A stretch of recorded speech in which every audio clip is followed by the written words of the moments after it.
কৃষক কল্যাণের জন্য প্রধানমন্ত্রী নরেন্দ্র মোদী এবং রাজ্যের মুখ্যমন্ত্রী অনেক ব্যবস্থা গ্রহণ করলেও দেশের প্রধানমন্ত্রী ও রাজ্যের মুখ্যমন্ত্রীর নেতৃত্বে কৃষকদের স্বার্থে একের পর এক প্রকল্প গ্রহণ করা হলেও বাস্তব ক্ষেত্রে এক শ্রেণীর প্রভাবশালী নেতা ও সরকারি কর্মচারীর অবহেলায় সেই প্রকল্পগুলির সুফল থেকে বঞ্চিত হচ্ছেন বহু কৃষক পরিবার।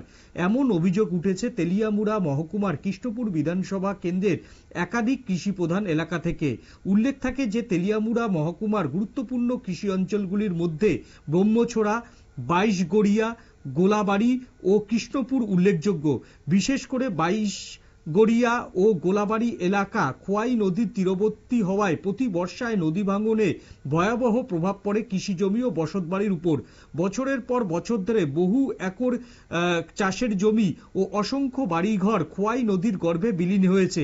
এক্ষেত্রে স্থানীয়দের অভিযোগ, বিগত প্রায় 25 বছর ধরে সিপিএম সরকারের আমলে খোয়াই নদীর ভাঙন রোধে একাধিকবার দাবি জানানো হলেও প্রশাসনের তরফে সেই মতো কোনো কার্যকর পদক্ষেপ গ্রহণ করা হয়নি। 2018 সালে মার্জনা করবেন 2018 সালে বিজেপি সরকার প্রতিষ্ঠিত হওয়ার পর রাজ্য জুড়ে উন্নয়নমূলক প্রকল্পের সুফল পৌঁছালেও 29 কৃষ্ণপুর বিধানসভা কেন্দ্রের এলাকায় এখনো মৌলিক সমস্যাগুলি থেকে বঞ্চিত হয়ে আসছেন এলাকার জনগণ বলে অভিযোগ।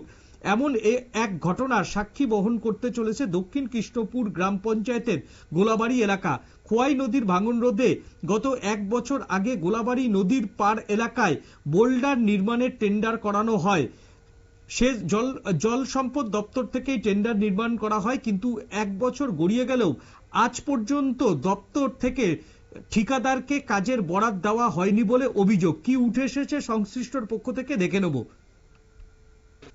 হওয়ার পেছনে একটাই কারণ যে নদী ভাঙনের যে বোল্ডারের কাজ, এখানে আমরা গোলাবাড়িতে বোল্ডারের কাজ শুরু হওয়ার বোল্ডারের কাজ আগে টেন্ডার হয়েছে, কিন্তু 22 ঘর পরে, কিন্তু 22 ঘর পার্শ্ববর্তী গ্রাম 22 ঘরের কাজ আগে হইতেছে, আমরা এখানে কাজ হইতেছে।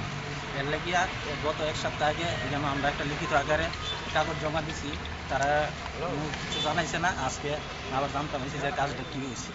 ওখানে এই উদ্দেশ্যে আইলাম যে আমরা এখানে কাজটা হইতেছে না কেন, আর এই কাজটা যদি না হয় প্রায় 200 পরিবার এই নদী ভাঙ্গনের শিকার হয়েছে। এই 200 পরিবারের অবস্থা কি তুই যদি নদী ভাঙ্গে এইভাবে গত বছর ভাঙছে না কইরা প্রায় 10-15 পরিবারের ঘর দরজা যা আছে সব কিছু ধূলিসাৎ করে নিয়েছে নদী।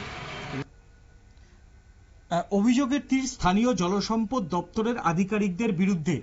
অবিলম্বে যাতে নদীর বাঁধ, সেই নদীর বাঁধ যাতে দেওয়া হয় এবং বোল্ডারের কাজ যাতে দ্রুত সম্পূর্ণ হয় তার দাবিও স্থানীয়রা আজ জানিয়েছেন। নিয়ে নেব ছোট্ট একটা বিজ্ঞাপনের বিরতির পর ফিরে আসছি অন্য কোনো খবরে। সঙ্গে থাকুন নিউজ ভ্যানগার্ডের পর্দায়।